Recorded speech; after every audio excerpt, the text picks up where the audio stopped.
नमस्कार, अभी आप देख रहे हैं दैनिक लाइव न्यूज़ 24। मैं रोहतास संवाददाता चारुधाम मिश्रा।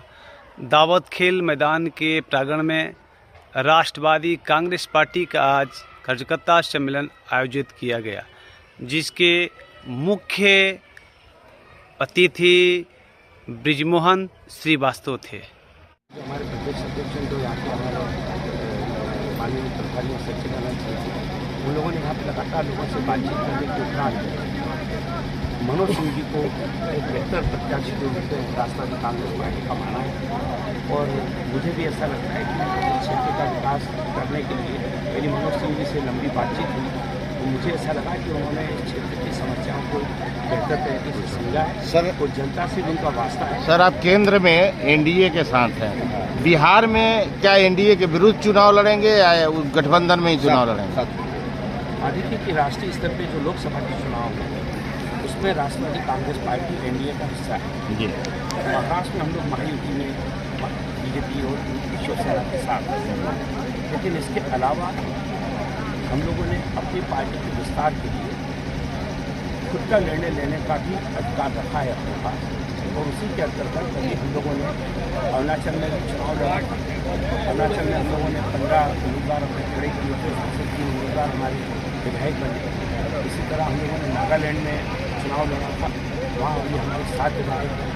इसी तरह हम लोगों ने कश्मीर में चुनाव लड़ा, हम लोगों ने झारखंड में चुनाव लड़ा, दिल्ली में चुनाव लड़ा, और अब ये बिहार की बात है। यहाँ सभी जगह हम लोगों ने बीजेपी के खिलाफ चुनाव लड़ा है। और इस मामले में एनडीए में किसी प्रकार का कोई विवाद नहीं है, क्योंकि एनडीए की सबसे बड़ी ताकत ये है कि वो लोग अपने साथियों को विस्तार करने के साथ एक्सेप्ट करते, स्वीकार करते हैं। और यही कारण है कि हम लोगों ने इन सारे राज्यों में चुनाव लड़ा है।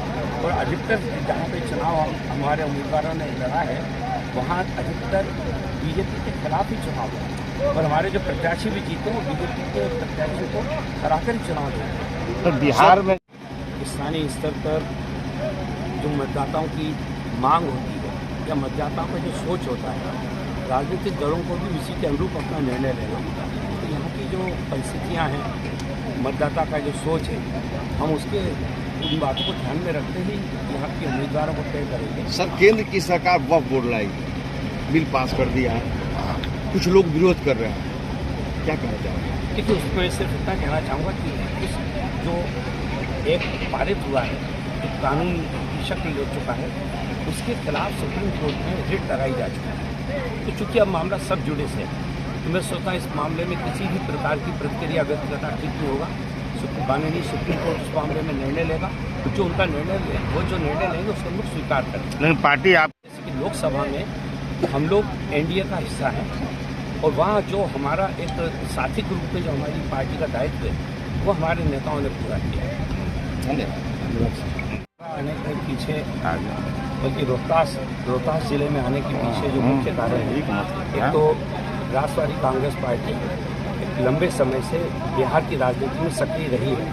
और अभी हमारे जो प्रदेश अध्यक्ष हैं, क्योंकि उनकी नियुक्ति अभी आज से करीब 4 महीने पहले ही हुई है, वो लगातार बिहार में विभिन्न जिलों में पार्टी के संगठन को मजबूत करने में सक्रिय है। तो मुझे अजीत दादा पवार और प्रफुल्ल पटेल साहब से कहा तो मैं जाऊँ और देखूं कि वहाँ पे संगठन की क्या स्थिति है। दूसरा, आने वाले विधानसभा के चुनाव को भी ध्यान में रखते हुए वहाँ ये देखें कि बेहतर तरीके से अगर हमारी पार्टी चुनाव लड़ सकती है तो उसका भी एक मूल्यांकन किया जाए। इसी बात को ध्यान में रखते हुए मैं यहाँ पर आया, और मूल मुद्दा इसमें 2 ही हैं, संगठन की स्थिति को देखना और यहाँ से बेहतर उस उम्मीदवार को के आवेदन के लिए। तो ये अफसरशाही जो है एनसीपी की समय में नहीं चल पाएगा, क्योंकि ये आप लोगों से पार्टी है, कोई अधिकारी से पार्टी नहीं है। आपसे की ओर से हार्दिक अभिनंदन और स्वागत है। सच्चिदानंद सिंह जी, आपका दावत की ऐतिहासिक धरती पर दावत विधानसभा की जनता की ओर से ये पार्टी सभी आम ग्रामीण लोगों का है, इसलिए अफसरशाही ये बर्दाश्त नहीं करेगी और होना भी नहीं चाहिए। इसलिए पार्टी के साथ ब्रिजमोहन श्रीवास्तव जी राष्ट्रीय महासचिव हैं। आपका दावत की धरती पर हार्दिक अभिनंदन और स्वागत है। राष्ट्रीय काम नहीं किया होता भैया, थाना में चल जाए, पुलिस वाला पैसा लेके दारू वाला के दारू बेचवा होता, बालू बेचवा होता, यह सब के उहे आशुतोष सिंह हमारी जो धजिया उड़ावेली, भ्रष्ट पुलिस प्रशासन के धजिया उड़ावेला उहे आशुतोष सिंह है, और उहे ही पार्टी है राष्ट्रवादी कांग्रेस पार्टी एनसीपी घड़ी छाप। तो हम चाहतानी कि जैसे महाराष्ट्र बम्बे में पूना में रोजगार मिलता है जी के लोग कमाए जाता, यही दावत दिनारा सासाराम और बिहार पटना में रोजगार मिले। एक खातिर वो सब घड़ी छाप राष्ट्रवादी कांग्रेस पार्टी के सपोर्ट करी जा। जानी तन जा एगो लालू राबड़ी जी के सरकार रहे, उनमें दीने में जो दुकान चलावत है, एजेंसी चलावत है, कितना कमा लो तो 10 लाख नहीं, हम 10,000 कमानी महीना ना पता चलल बा तू 10 लाख महीना कमा लो, 5 लाख हमें के रंगबाजी में दे दो ना तो तहार अपहरण हो जाई। वो राज हमरा के ना चाहिए, जातिवाद के लिए नहीं, जंगल राज के लिए नहीं, बेरोजगारी के लिए नहीं, रोजगार के लिए। आज पूरे देश के लोग महाराष्ट्र में जाते हैं रोजगार करने के लिए। अगर हमारी पार्टी की सरकार बन गई बिहार में तो आपको यहीं पर रोजगार मिलेगी, दावत में मिलेगी, सासाराम में मिलेगी, आरा में मिलेगी, पटना में मिलेगी और दिनारा में मिलेगी। इसलिए उसी पार्टी को वोट दीजिए। जो मैं आज इस मीटिंग में उपस्थित होने वाले दावत के क्रांतिकारी हमारे भाइयों, हमारे नौजवानों और हमारे बुजुर्गों, अभिभावकों, गार्जियन और हमारे बीच में उपस्थित होने वाले इस बिहार वैभव के दशकों से माने 40 वर्षों से आज महाराष्ट्र में शासक बने हुए और शासन कर रहे हैं। हम लोग उनको आइडल मान करके उनके कर्मों को प्रशंसा कर रहे हैं कि आज महाराष्ट्र अगर आईटी सेक्टर आया तो अजीत दादा पवार का दिन है। महाराष्ट्र अगर फल और सब्जी और बागवानी में अगर आप निर्भर हुआ, अजीत दादा पवार की दिन है।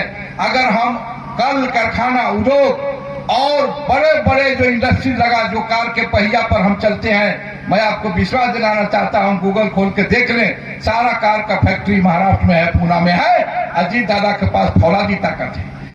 मुझे पूरा विश्वास है कि आप सब लोग मिलकर राष्ट्रवादी कांग्रेस पार्टी को इस क्षेत्र में एक मजबूत पार्टी बनाने की ताकत रखते हैं। मैं इन्हीं शब्दों के साथ आप लोगों से प्रार्थना करता हूं कि आप लोग सहयोग दीजिए, आप लोग साथ दीजिए।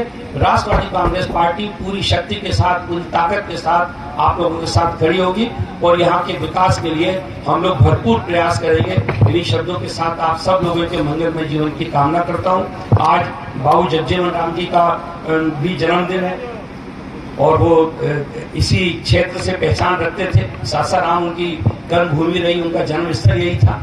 मैं उनको भी नमन करता हूँ। इन शब्दों के साथ धन्यवाद, जय हिंद। भाई मनोज सिंह जी के बारे में जब हम लोगों ने चर्चा की तो आदरणीय सच्चिदानंद सिंह जी ने, आदरणीय सूर्यकांत जी ने उनके नाम का प्रस्ताव रखा कि दिनारा कॉन्स्टिट्यूंसी से हमारे पास एक बहुत अच्छे नेता हैं जो जनता से जुड़ के काम कर रहे हैं।